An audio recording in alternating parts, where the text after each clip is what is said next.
Assalamualaikum warahmatullahi wabarakatuh. Apa kabar semuanya? Semoga semuanya dalam keadaan sehat walafiat dan rezekinya dimurahkan. Baiklah, di video kali ini saya akan membahas sedikit terkait nominal bantuan sosial yang cair masuk melalui kartu KKS untuk alokasi September-Oktober kali ini. Katanya ada banyak yang tidak sesuai dengan komponen untuk nominalnya ya. Karena untuk yang cair saat ini, alokasi September-Oktober itu ada dua jenis bantuan sosial, yang mana yang pertama yaitu adalah bantuan sosial BPNT program sembako, alokasi 2 bulan September-Oktober. Ini sudah pasti nih, totalnya Rp400.000 untuk nominalnya. Sedangkan untuk bantuan sosial program Keluarga Harapan ini, untuk alokasi September-Oktober juga banyak yang mengeluhkan katanya tidak sesuai dengan komponen. Oke, jadi ini tidak hanya terjadi kepada Bapak Ibu yang mungkin berada di wilayah lain ya, tapi hampir semuanya bisa dibilang ya kayaknya seluruh ya merata. Semua penerima bantuan sosial banyak yang mengeluhkan hal tersebut. Terkhususnya di wilayah saya juga demikian. Jadi buat semuanya pastikan nonton video ini sampai habis. Dan juga bagi yang baru bergabung, pastikan klik subscribe-nya dan juga aktifkan lonceng notifikasinya agar tidak ketinggalan dengan setiap informasi yang terupdate terkait bantuan sosial yang selalu saya sharing di channel ini.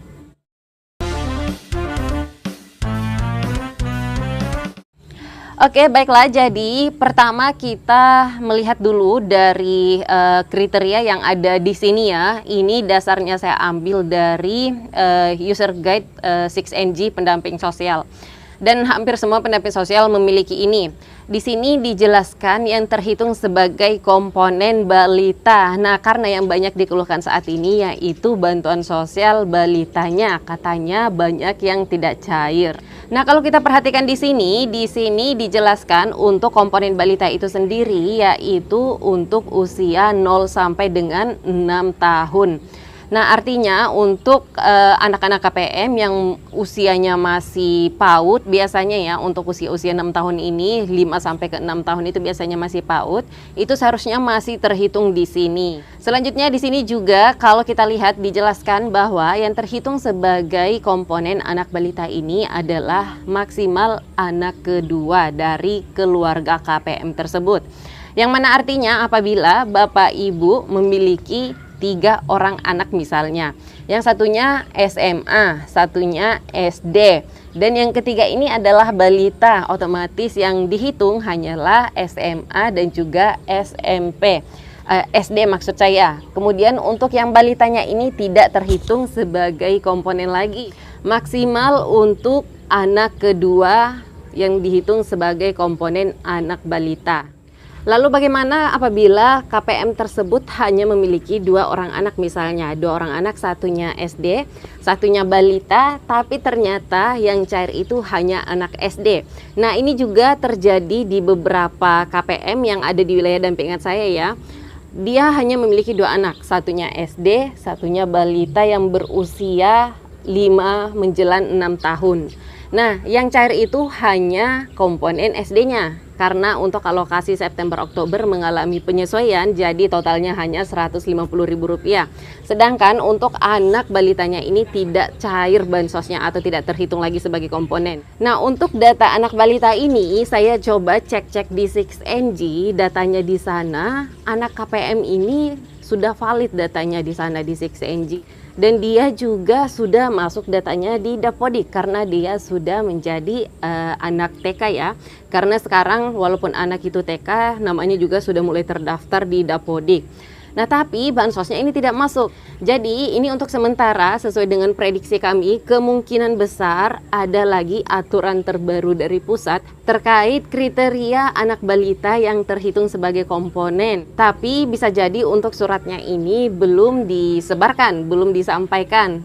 Karena kenyataannya anak KPM ini kalau dicek NIK-nya di 6NG, data-datanya semuanya padan, semuanya valid, semuanya bagus, tapi tidak cair bansosnya. Dan kalau dilihat juga dia adalah anak kedua, seharusnya kan masih terhitung ya kalau sesuai dengan aturan yang ada tertulis di sini.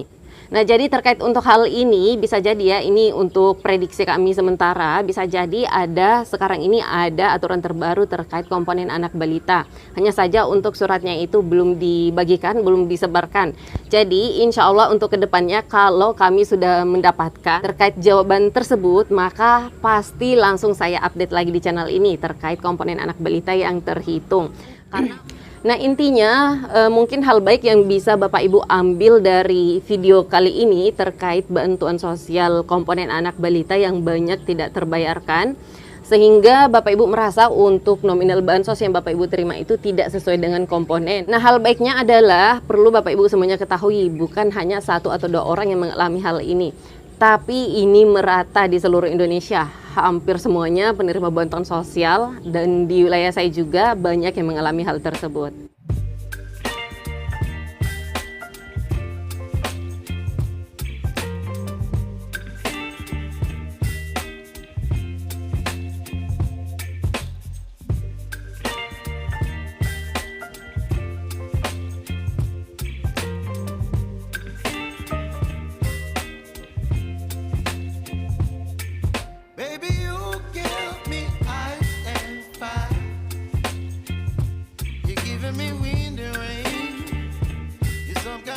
Nah, nanti kita lihat lagi ya untuk tahap berikutnya, karena untuk penyaluran bantuan sosial yang masuknya melalui kartu KKS ini untuk alokasi November-Desember, insya Allah sebentar lagi akan cair ya, kemungkinan itu awal-awal Desember sampai dengan akhir Desember ya.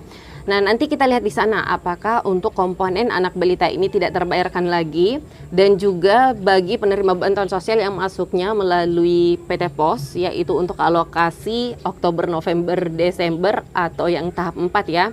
Nanti kita lihat di bulan Desember nanti pada saat penyaluran bantuan sosial yang masuknya melalui PT Pos ini. Nah, apakah di sana untuk bantuan sosial komponen anak balitanya juga tidak terbayarkan? Kalau di bulan Desember mendatang pencairan bantuan sosial alokasi November, Desember dan tahap 4 bagi yang PT Pos, ternyata di sana bansos anak balita itu juga tidak dibayarkan, sama seperti saat ini yang banyak dikeluhkan oleh KPM, maka fix ada lagi aturan terbaru terkait komponen anak balita.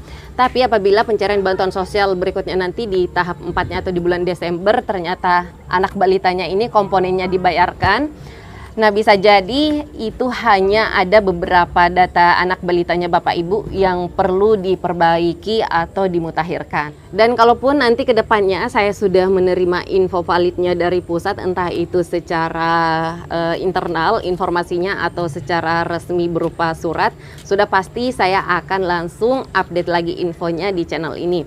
Jadi pastikan terus mengikuti setiap informasi yang terbaru yang selalu saya bagikan di channel ini dengan cara aktifkan lonceng notifikasinya agar selalu mendapatkan notifikasi setiap kali saya membuat informasi terbaru, setiap kali saya mengupload video-video terbaru terkait bantuan sosial.